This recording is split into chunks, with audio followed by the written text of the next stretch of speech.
Rob and Izzy.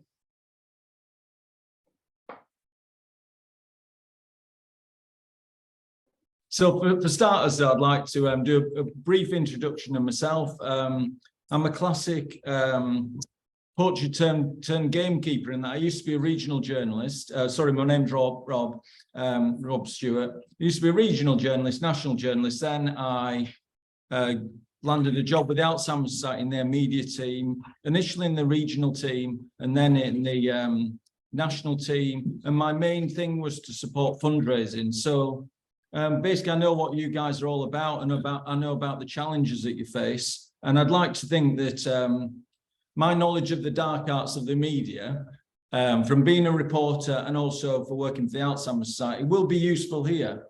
I'd also, whilst I've been working at Ambitious, we've worked with Bristol-based charities as well on the media front to basically make sure that they're equipped for doing broadcast interviews. I try to sort of make out that it's preparing them to be in the studio Points West or something like that, or in the BBC Bristol radio station studio. Sorry. Also, I'd like to think I understand. I've got a really strong hands-on understanding of the difficulties of fundraising, and also attracting publicity, securing publicity around that fundraising, because I've been an active supporter of the Cystic Fibrosis Trust as well, for personal reasons. And so doing this session has brought back a lot of painful memories, actually, because I've done the Great North Run, I've done the London Marathon, but nothing compared to the pain of raising money in Cayley's and other things like summer fairs and spring fairs and stuff like that. I know how hard it is for people to raise money these days. So I'm very much on your side. Now over to my ace colleague, Izzy. Yeah. So I'm content manager at Ambitious PR, and that means that I'm responsible for all things video, photography, social media. So I manage a couple of brands that we work with here, their social media channels, and do some profile raising for them on LinkedIn. But essentially, I'm here today because I make things look nice on camera, which is a little bit vain, but essential. But yeah, that's why I'm here. Okay.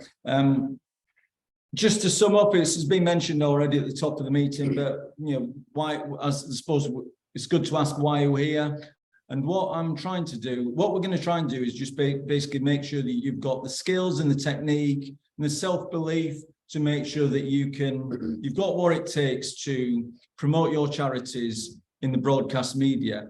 But when I say broadcast media, I think things have changed so much over the last few years in this digital age that broadcast media also means Bristol Post as well, because they sort of you meet a reporter these days, you expect them to turn up with a newspaper, with a notebook and a pen. They'll also turn up with a camera and things like that for video. So I feel as though the lines have been really, really blurred.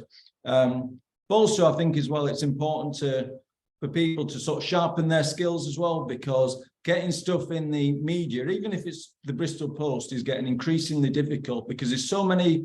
I mean that from a charity point of view, because there's so many charities that are competing for coverage and for broadcast space, for airtime, that you've got to make sure that when you've got that you've got really good presentable opportunities, but also when you get the opportunities, you've got to make sure that they really that you get value for money for them as well. So, and I've always thought that working with the media is a doddle for people behind the scenes, people on the front line of charities, because I think your jobs are often far harder than anything you could focus than you'd be faced upon when doing a media interview. So I think that with a little bit of help and to boost confidence, I think that you'll find that working with the media will be, a pleasant and rewarding experience. Yeah. Okay. Briefly, this is what's coming your way. I'm not going to read out all these, but these are the sections that we're going to be looking at over the next sort of 40 minutes or something. But that is, yeah, so that is the guide, that's the map for the next for the session. Okay. I mentioned the digital first landscape because that is how journalists are operating these days. I think it's great with these really exciting times on the media front as well, because there's so many great opportunities out there. BBC, very interesting the way BBC journalists work as well now. They work, and I think this sets a standard for everyone else, but they have a digital first approach to working, in that basically things have got to work first on their website. And then so it's a website first type thing at the BBC, and then you'll be looking at radio, then you'll be looking at TV. So I think everything's become really mixed. I mentioned the Bristol Post now. The reach Bristol Live as it is now. They're often going to be brandishing cameras and looking for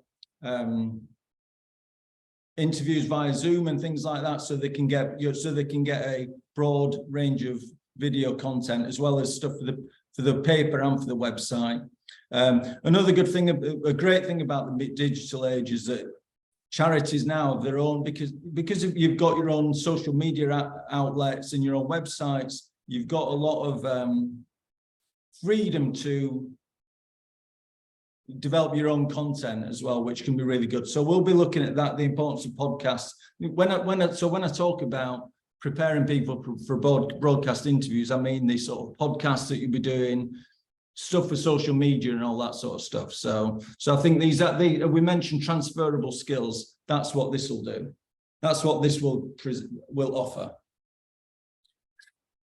We're really lucky. Look, the regional media landscape. We're really lucky here in Bristol, in the southwest as a whole, in that there's an embarrassment of riches really on the media front. As you can see, that's just a sample of the regional titles that would be of interest to you guys. Also some of the trade titles as well.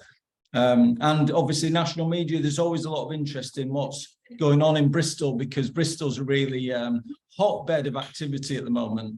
Loads of great charities, loads of great businesses, and overall it's a great city and this is reflected by the fact that there's all these media opportunities.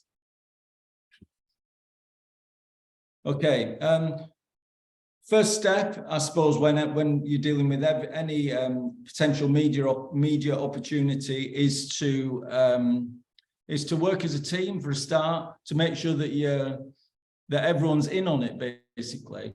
That includes working with, if you're a specialist fundraiser, to make sure that you work with a media team if you've got one, or to work with media specialists to bounce ideas off them.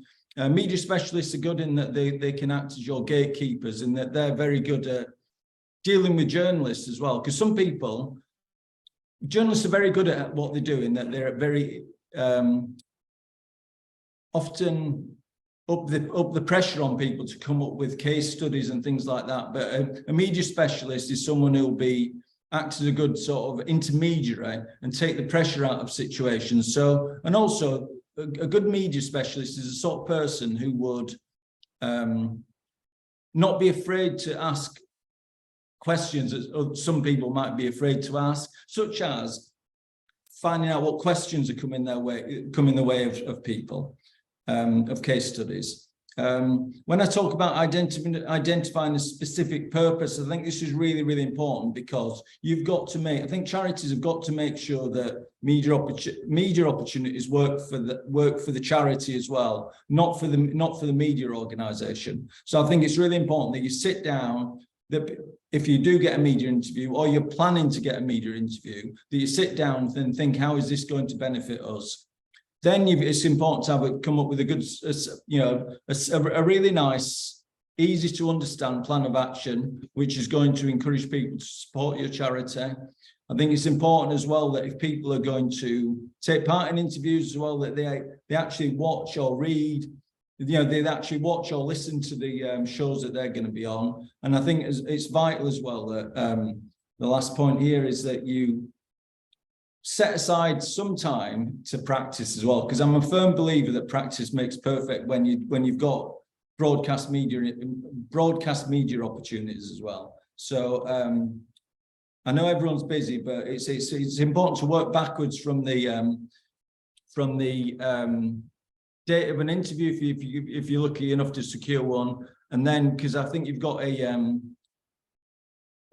duty of care to your supporters and to staff to make sure that they are ready to make the most of any interview opportunity. A good point, one of the important points out of this strategy is to develop key messages. I think that sums up what good key messages should be all about. But I think if you can go into while you're devising your strategy, I think it's important not to come up with too many key messages. But I think that sort of the power of 3 is really good. They're easy to remember.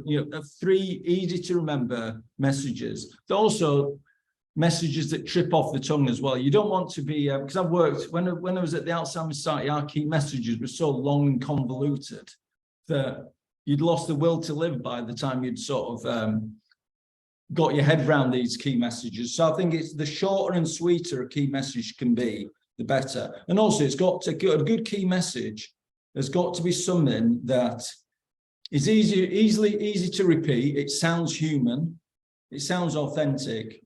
And most importantly of all, that it really sort of strikes a nerve with people that are listening or watching, and so it encourages them to so they remember you, so they understand what you're doing, and they're encouraged to support you as well.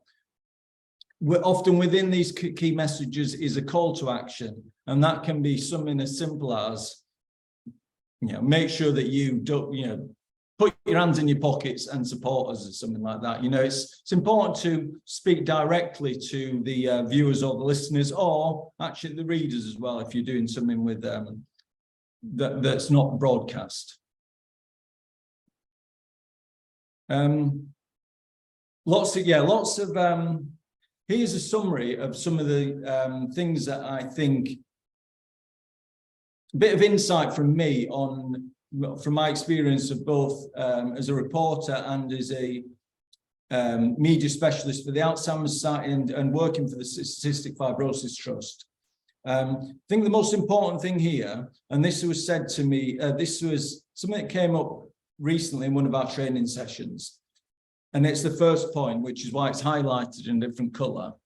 But it's to remember that your answer matters more than the question. Because a lot of people, and we'll come on to this later, a lot of people it can be a bit of a rabbit. People often, when they're under spotlight, it can be a rabbit in headlights type scenario where you just freeze when you get a difficult question, or you just get brain freeze because you're nervous or you don't know the answer. But I think if you can go into that interview remembering that your answer matters more than the question, you'll be fine. I noticed it on Radio 4 this morning as a classic example. And it was talking about last night's football game between Liverpool and Real Madrid. The presenter said to the reporter, is that the craziest game you've ever been to? And he simply ignored the answer and just said it was a very, very good game and really exciting. So I think that just shows that, and that's what was memorable about the interview. It was what was said, not what the question was. People forget what the questions are. So I think this is a really good sort of a few important pointers as to how things to remember when you're doing these interviews. Sorry, at the end as well, it's fair enough to ask, before any interview as well, to ask for at least a flavour of what questions are going to be coming your way as well. There's nothing wrong with that, and you'll find that journalists will be very receptive to helping you, because it's in their interest to make sure that things run in a really polished way. So don't be shy about asking for upfront information. I think another really important one out of those bullet points is the feel free to pause for thought. I think people are always in a rush to say whatever the first thing that pops into their head because they're nervous. But like, if it's better to take a second, think about your answer, and then say it, because obviously if it was going to be a written interview anyway, then the pause doesn't matter, and at least you say the right thing. And if it's broadcast, it'll feel like you've paused for a minute, but in reality it will have been seconds and no one would have even noticed that you paused. So I think that, yeah, that's one that I always remember when I'm doing them. Yeah, that's given me pause for thought as well, actually. And it's, remember, I can add a bit of detail to these points that I'm making.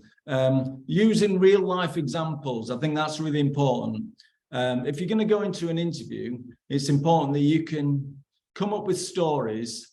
And I'm sure you've all got really good stories of how you've seen which illustrate why your charity is really important. And I always think about this use of real life examples. When I think back to my time at the Alzheimer's Society, the chief executive, we were launching this campaign, and the chief executive, Jeremy Hughes, who's very media friendly, came up with a story about how he'd been sat on the top deck of a London bus and had been listening to these two, he said, describing these two old ladies talking about how dreadful it was that Dora, their friend, had got dementia and how that was the end of the road for her. And he said, he turned round and he said, you know what, you might think that it's the end of the road for her, but it's not, because it's quite possible, it's quite easy now for people to live well with dementia. Anyway, the audience soaked it up, and I soaked it up. I thought, what a great story to illustrate our new campaign, which is all about sort of raising awareness of the fact that it's not the end of the world if you've got dementia. And it was only at the end, it was only a couple of days later when I reflected on the fact that I thought there's a really good chance that Jeremy Hughes had actually made the story up, because he never got busters or anything like that. So I think there's a good chance he made it up, but I thought it doesn't matter, because he's really brought things to life with a really, really good real life example. So I think if you can have a good think about story about people and how your experiences show the importance of your charity, you'll be onto a winner. And journalists love these stories as well, because they add colour and substance to what charities are doing. Yeah, please.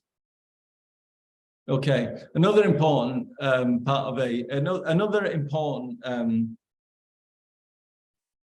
quality, something else that's important to remember when you're doing interviews as well, is just to be yourself. Don't try and be anyone else. Let chief executives be chief executives. But if you're a frontline member of staff, or you're working to support a volunteer, just encourage them within reason to be themselves, because you can't beat a bit of authenticity. You can't beat a bit of authenticity, as illustrated here by one of Bristol's finest, the rugby star Ellis Gench. On the moment you got the winning try in a Calcutta Cup match. I don't know, I can't remember, although it was like 20 minutes ago. It's all a bit of a blur, happens quite quickly on it. Obviously you don't really plan for anything like that to happen, but all on scripts, played quite well, and yeah, luckily I was the one who picked it up, just timing, isn't it? I can tell you that you drove over with a bit of help from Mara Itoje, and Owen Farrell was delighted.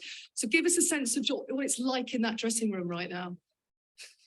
Quiet, a few of the boys are getting drug tested, I think, so it sort of takes a sting out of it when all the boys ain't there. But yeah, we're buzzing, obviously, happy to win, but there's more to come. I think that's what we're excited about, to be honest, is that we had a bump on the road last week and everyone was writing us off, saying that we weren't good enough, saying that our coach should be sacked, and that the boys were a different team from the World Cup. But did that sting the team, the players? It doesn't sting, but it's classic, isn't it? Like, you got a lot of sausages saying things that just come to their head, and like, what are they on about? Do you know what I mean? Like, we go out and win in Scotland away in the, I swear, sorry, in the rain, and now everyone's singing our praises. Or whatever, innit? Like, we're on to the next job, and I'm sure we'll have more critics, and yeah, it's good to get the win. That's all I've got to say, to be honest.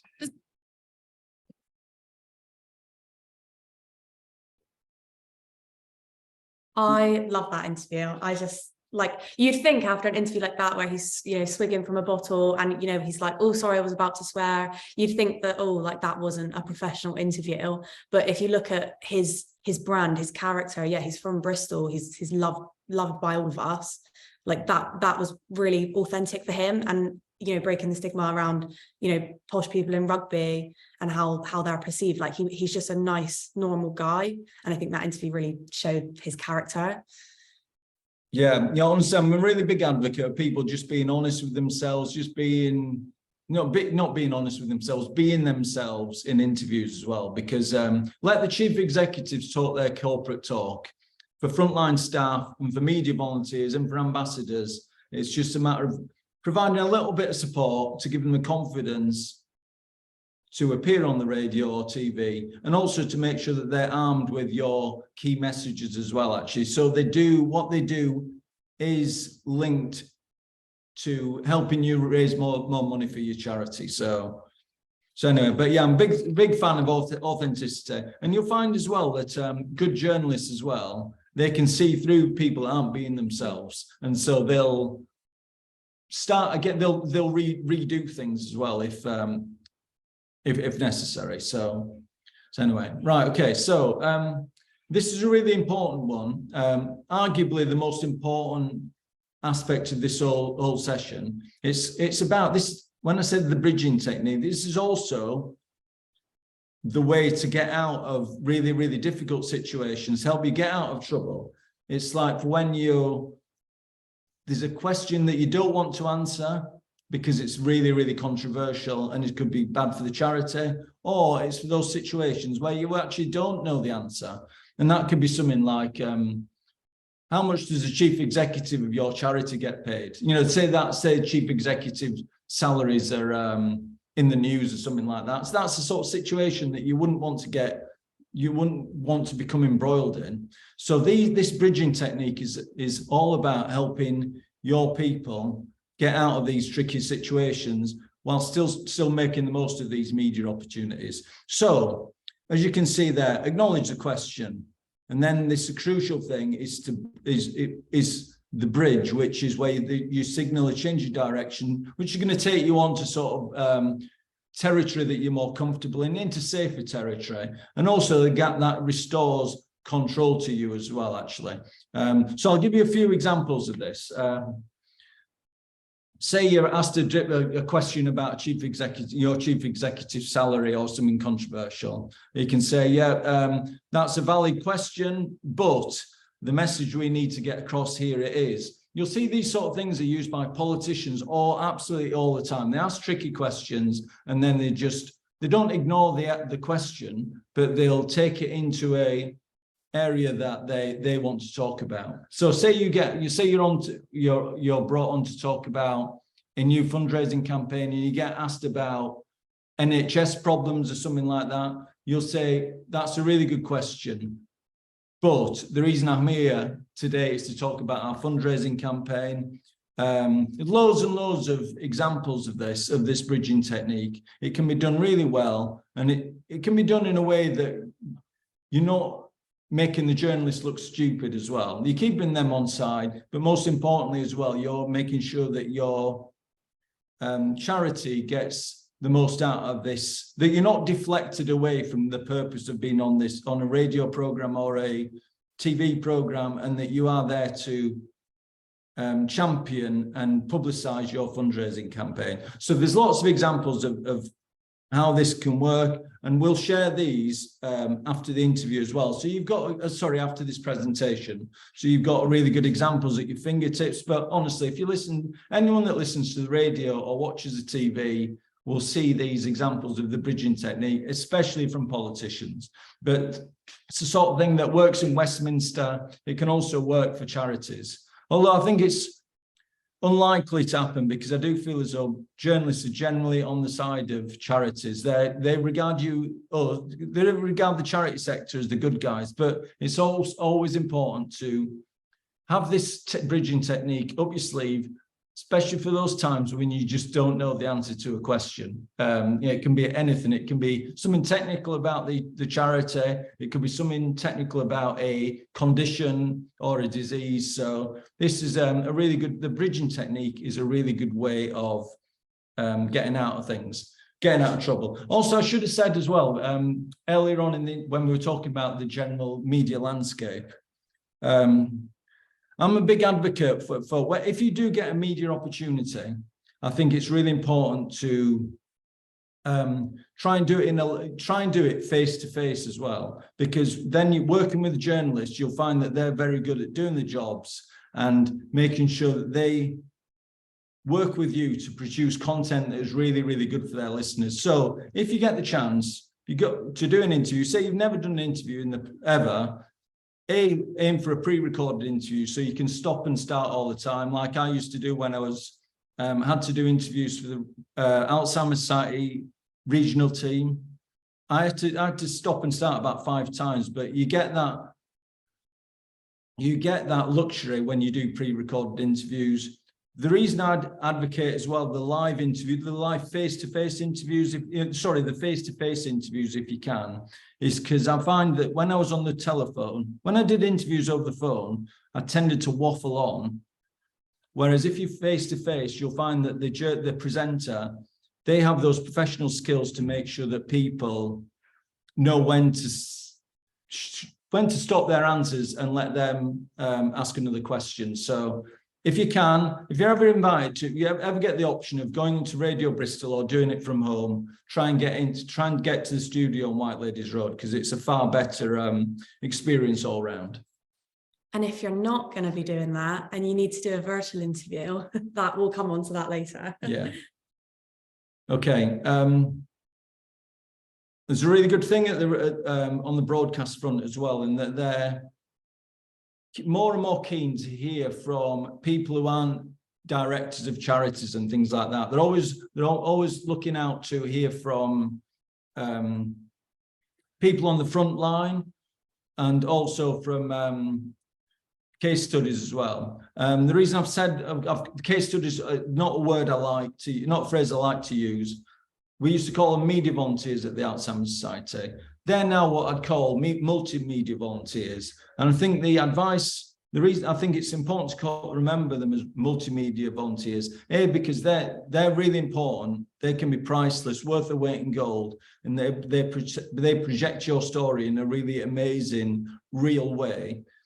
I say multimedia because I think it's really important that they are able to do everything from TV to radio to TV as well, because and that they're comfortable to share their they're comfortable to appear on camera, do radio interviews, share their own names and sort of ages and things like that. And I think there's a duty of care when it comes to case studies as well from the charity to make sure that they're up for the challenge of doing media interviews as well.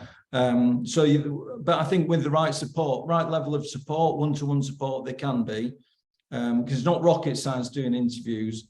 And I think they can, if you can harness them, you're on the way to getting really, really brilliant radio gold, TV gold, whatever you want to call it. I think as well, that's, ambassadors as well. If you've got celebrity ambassadors, that's brilliant. They can be really good, and you should make sure that you work together. So they're, for example, aware of the strategy of the key messages and things like that, and they can weave those sort of key messages into their sort of media activity as well. Yeah. So I think virtual interviews, it's not actually new. They've been doing, like Zoom interviews on the news for years, but with the pandemic, there's just more of them now. And there's just a few easy things to remember when doing those. And I mean, I feel like we've got a pretty good setup today in this session, so I can use this as an example. But considering your lighting and your background ahead of time is really important. So something that I think a lot of people make the mistake of, and I see it all the time on the news, is people standing in front of a window. And I say that as I'm literally in front of a window now, but we actually have light in front of us as well. And if you do have no light in front of you and you've got a background of light, then it's going to wash you out completely. You're going to look really dark, and you want to show off yourself, because obviously people want to connect with you as human. So just making sure that they can see your face really well is really important. And that means obviously being elevated as well. Like, we've all had an experience where you've kind of been on a Zoom call and you've like seen up someone's nose because they've had the camera really low down. And then the same goes for obviously tidying up your background as well. So think about, you know, having laundry hanging in the background. It's just not necessarily professional. And I know we talk about authenticity, so it's not necessarily showing some, like, hiding yourself in your background. Like, to do it from your charity's office would be completely fine. So I think that's always a better option than doing it from home. Another really important one is to just put your devices on do not disturb, because getting a notification is obviously interference to the interview, and it's also really distracting. If you see, like, particularly a text come through or an interview, then that, and you read it, like, it's going to throw you off completely. So I think the best option would be to just do like a test drive beforehand. And I think if you were doing a broadcast news interview where they were dialing you in, they would give you a test beforehand anyway, but if they didn't, to arrange that yourself. So just, if you need to download the tool that they use, if you need to download the desktop app of Zoom or of Teams or Google Meets to do that, and make sure that you've got a login, make sure that your name is correct. And because I remember obviously in lockdown, when everyone was doing like family quizzes, people had their names set to like a nickname, and then when they went back to work it still said that. So yeah, that's just a few important things for doing virtual interviews. And now on to what to wear. I feel like this section is really vain, but I think it's really important that you feel confident in yourself and you can put your best self forward when you're doing these interviews. So a couple of do's and don'ts. Wearing collars, V-necks, and, you know, blazer shirts where you have somewhere to clip on a lapel mic if you're doing a live interview is really handy for people, you know, that are recording it. I know for me, it's really, you know, I get into a bit of a pickle when I get someone who's got a turtleneck on and I've got nowhere to clip on their mic. Wearing colour is pretty good. If you're wearing white or black, you can sometimes blend into the background, and the same goes for red. Red can sometimes bleed. So safe colours are blue, pastel, grey, and blue is actually the most universally flattering colour. That's a nice little tip that I picked up. The absolute avoid would be green, in case you're doing green screen stuff, and then also any patterns like herringbone or checked, because they will actually warp on camera and they'll look fuzzy and move, and the last thing you want is that to distract the whole interview and people to not listen to what you're saying because they're too focused on, you know, a funky blazer that you've got on that looks like it's moving on camera. And then the same goes back to the mic thing. Wearing jewelry that is jangly, that can interfere with microphones sometimes. But the same goes for scarves as well. So I think I've got an example next up, but you don't necessarily have to, you know, be suited and booted and look really professional. It just depends on the setting that you're going to be in. So our example here, I know, Rob, this is, you've got a little story to go with this one, but if you were conducting your interview at an event, you know, like race side or like something live, to be in your charity's branding is absolutely acceptable. But if you were going and doing an interview elsewhere, then it might not be the right option to have that branding on. So it's just about knowing how to dress for the appropriate situation. Does that make sense? Yeah, this one is quite interesting. This is Vicky McClure at the Alzheimer's Society's mass participation fundraising event up in Nottingham. It's their Memory Walk event, which raises hundreds and hundreds of thousands of pounds, if not millions of pounds every year. So anyway, she looks the part there when she's actually in the field. The photograph again on the right is Vicky leading a delegation from the Alzheimer's Society to number 10 Downing Street to demand improvements in social care from Rishi Sunak. Obviously, she looks virtually unrecognisable, but you know, she looks the part as well. She knew that she had to look as if she really, really meant business. So I think she's a great example as to how you've got to carefully judge how you look and what you wear. But you'll see as well that if you look carefully at the photograph of Vicky at Downing Street, she's got a little Alzheimer's Society badge on as well. So, you know, she's a perfect professional. And the last tip that I've got is just to be mindful of your body language. And I think this is something that so many people struggle with, is what to do with your hands if you're on camera. And I mean, you'll be told by a camera person before, you know, like what part of your body is going to be in shot. But if you were whole body or up, then using your hands is like completely fine. But if you feel like you're going to overdo it, then to just hold them together in your lap is like my go-to tip for anyone that's like conscious of it. Another one, if you're sat on a swivel chair, is to not sit there and move around, because again, it's really distracting and you won't even realize that you're doing it at the time. So if you can keep both your feet on the ground, it will just keep you level, and you can remember to sit up straight and not move around. And then again, you'll also be told by the camera person where to look, but more often than not, it will be to look at the interviewer rather than directly at the camera. But yeah, they'll let you know if that's not the case. And if you did like glance across at the camera, like that's natural. Like you're probably going to do that the first couple of takes, because it just happens, and like you'll get used to it after a while. So that's not a huge concern. But it's just some body motions can display certain things. So like crossing your arms is often perceived as like being defensive. And I know that tugging your ear sometimes seems like you're being dishonest. So it's not, again, like I don't want to stress anyone out, so they're thinking like, oh, what am I going to do? Like I feel like I'm touching my face and doing all that kind of stuff. But again, just hands together. And again, if you're being honest, you're being authentic, you're being yourself, you'll be fine.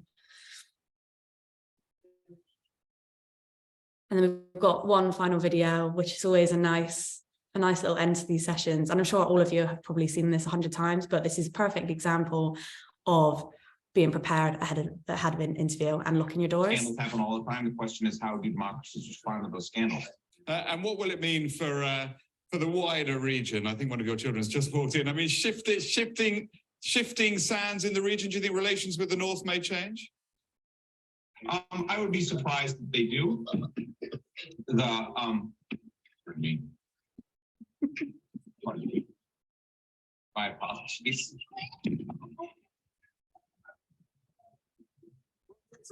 The region. My apologies. South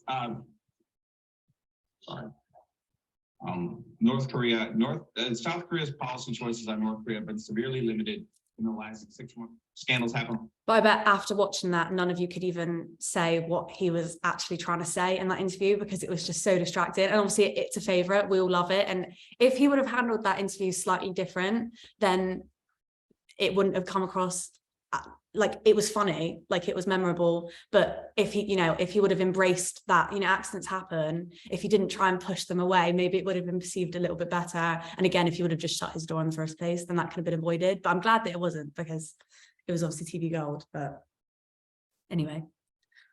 That's brilliant. Now I never get sick of seeing that video. Yeah. It's so good, even though I've seen it countless times. So in summary, it's important, as I keep banging on about, it's really practice does make perfect.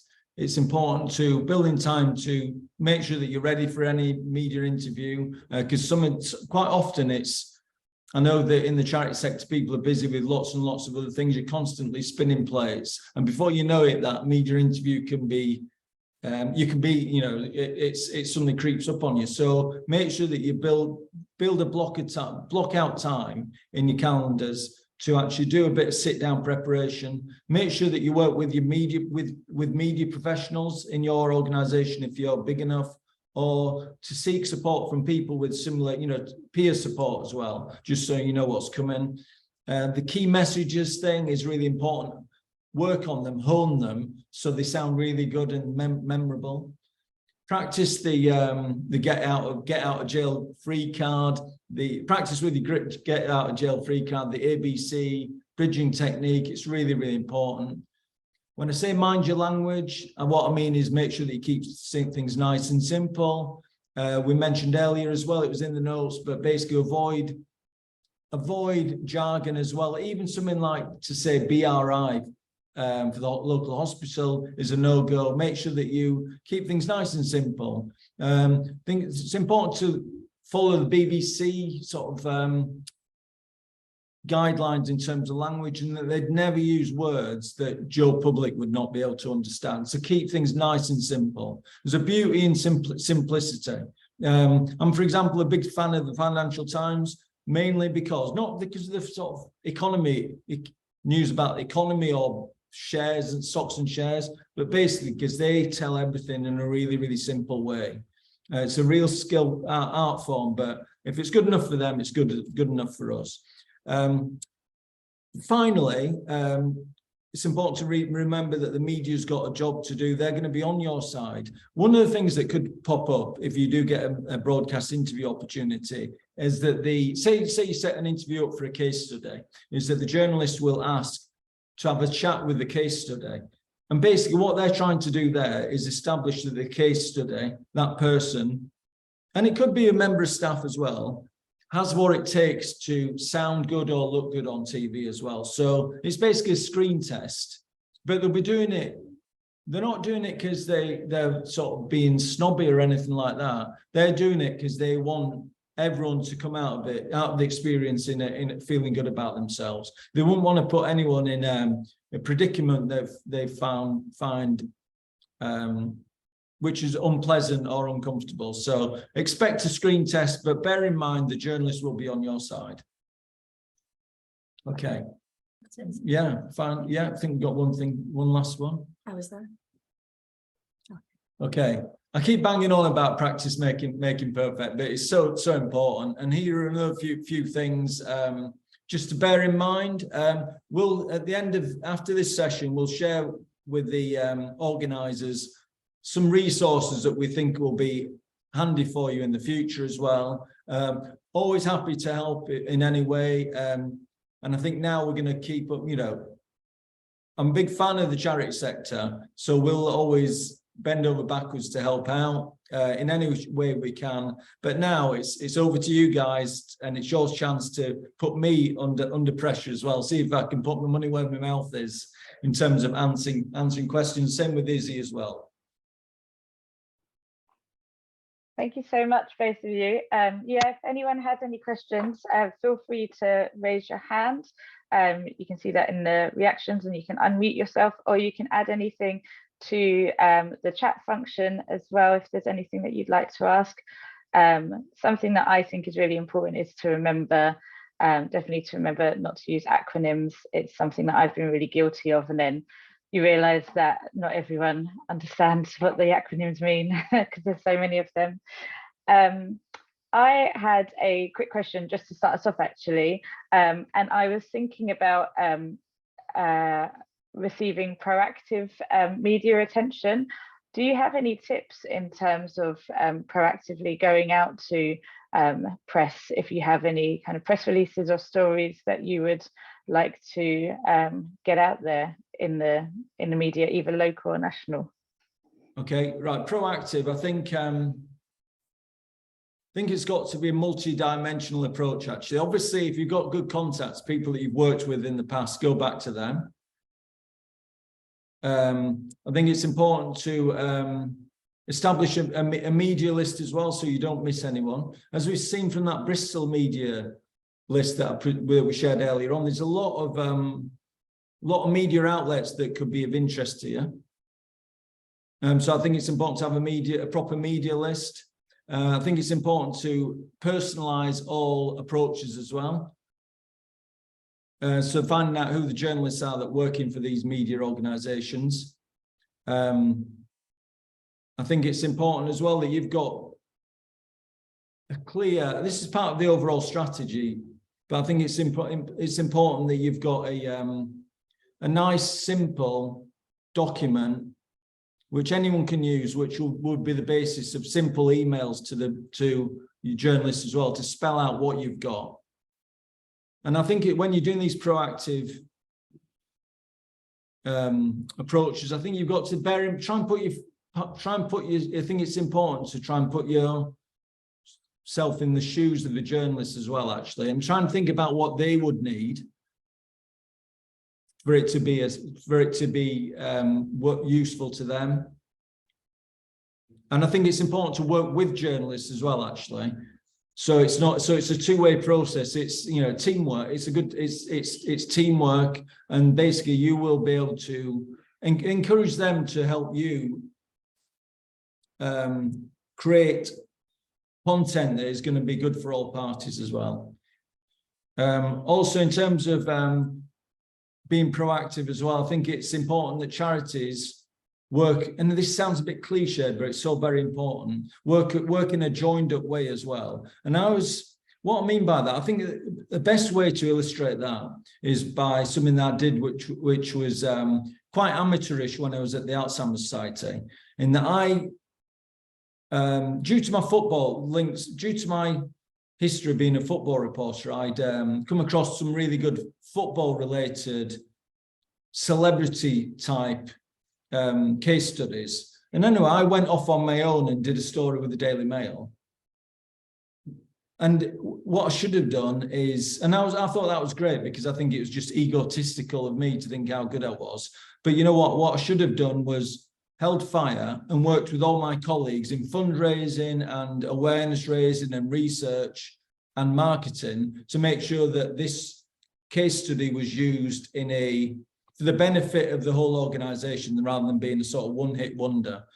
So I think working together is really important as well. If you're going to do a proactive approach, you've got to make sure that everyone on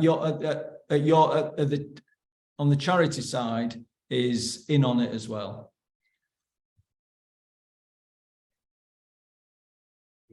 Great, thank you. Thank you for the tips. We've got a question in the chat. Hang on a second, I'll just have a look through. Rachel from 125 has asked, the bridging technique looks really helpful, but when listeners do notice when you've deflected a question and some journalists may push for a response, particularly if the question is political, do you have any tips for dealing with this without coming across as standoffish? I think if you practice that bridging technique, you can do something in a way that will get the journalist on side as well, actually. That will get the journalist on side, will help massage their ego as well by, for example, saying that's a really, really good question. But you've got, feel free to stand your ground and they'll move on. But I think, so yeah, I think it's acknowledgement of the question is really important.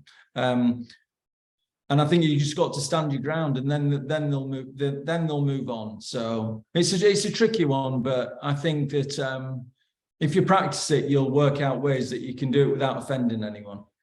And also, I think as well, I know from this from experience that journalists are 99.9% on the side of charities as well, actually. So they wouldn't get into full sort of Newsnight mode with the charity, especially people on the front line, because they're on your side. They usually reserve these horrible tactics, being horrible for politicians and for chief executives of energy companies. I think there's so we've got like a bank of bridging techniques that we're going to share with you guys, but there's a few of them that are more appropriate in an instance like that. I think the one where you say, like, I'm not the right person to answer this, or like someone else is better placed to answer this question, then they know that you're not deflecting because you don't want to say that you're deflecting because you don't know the answer to that. So I think there's certain versions of the bridging technique that work better when dealing with questions like that, because yeah, you obviously don't want to, if you can't answer the question because you actually don't know the answer, like at least they'll know that straight away rather than try and ask again. Because if when you see with politicians, it's because they know that they know the answer and that's why they keep pushing for it. But in the case that you actually don't know the answer, or you are not best placed to share your personal views, or if it's about money, like you don't know the financials of your business, then I think that's fine to say that. Yeah, I guess kind of saying that you don't know the answer to the question, but then also moving it across to try and get the scope of the conversation more on your side. Mm-hmm. Yeah, and just make sure that the interviewer ends up with something valuable for their viewers or listeners as well. But I think more often than not, I think the problem will most likely arise when you don't. The bridging technique will come in handy when you don't actually know the answer, rather than sort of someone really pinning you in a corner and wanting to know about what you think about. So I don't know. Well, I suppose lots of schools are charities now, so it's the sort of thing that could come up. But you're unlikely to get pinned in a corner, and also the journalist will move on because they don't want dead time for their viewers and listeners. So they'll use their professional judgment to know when they've done enough and it's time to move on. Great, Rather thank than you. point scoring. Cool. Another thing that I wanted to ask as well was around smaller charities that might have a smaller team. Would you recommend kind of creating a bank of perhaps ambassadors, or if you can source any celebrities that you're working with, so that perhaps it isn't the same people who are speaking on behalf of the charity, and it's kind of getting a different opinion from different people who are part of the charity? Yeah, I think it's really important that you have a really good variety of voices. I think it's important before you embark on before a media campaign goes live. I think it's important to work with your frontline staff to get something working internally, so you can have a long list of media volunteers who are happy to put their hands up to do interviews. And then you'll be able to work out who's suitable for just doing a TV interview, who's suitable for a pre-recorded radio interview, who's suitable for the full glare of a TV studio live interview. I think it's important to get, as I say, get all your ducks lined up before you actually do the interview. And I think the way I used to do that, it functioned really well at the Alzheimer's Society, because we had a really good, the media team had really good relationships with the frontline staff, the dementia support staff and people like that, people that were dealing with people who were living with the condition on a daily basis. And also it was good as well, because those frontline staff were the gatekeepers. So they'd made sure that the people who were affected by dementia weren't stressed out by media demands. So they made sure that they were the intermediaries. But by working closely with them, we had a long list of people that we could go to on a regional basis and a national basis for when either in support of our own campaigns, but also because dementia keeps popping up all the time. As you know, sorry, I use the example of dementia, but it pops up a lot of the time because it's such a political issue now. So every now and again, we were asked to provide case studies or ambassadors, media volunteers, whatever you want to call them, when there was like a government initiative or something like that. So having that list of that list of case studies is really important, and it's an ongoing thing. And I think frontline staff are really, really crucial to helping media, people that deal with the media, helping them have a really good range of assets. Great, thank you. Are there any more questions at all before we finish off? I don't think so. If anyone does have any questions, please get in touch with us and we can pass this over to the team at Ambitious PR. But in the meantime, thank you very much, both of you, for coming along and sharing all of your skills and your tips. This session has been recorded, so we will share the recording with you. And I believe there's also is it an ebook that will be sent over as well? Yeah. So this will be sent over with things such as examples of the bridging technique and stuff like that to kind of help you get going on being prepared for a media communication. We'll be sending over a feedback form, a survey monkey. So please fill this out, because we asked people to feedback on any sessions that they would like in the future. And we use this to look at how we're going to set up our program. But yeah, thank you very much, Rob and Izzy. It was lovely having you here, and yeah, I feel like I've taken a lot away from this. So yeah, thank you so much for joining us. Thanks for having us. Yeah, thanks a lot, and keep up the good work, everyone. Thank you. Bye-bye. Bye. Bye.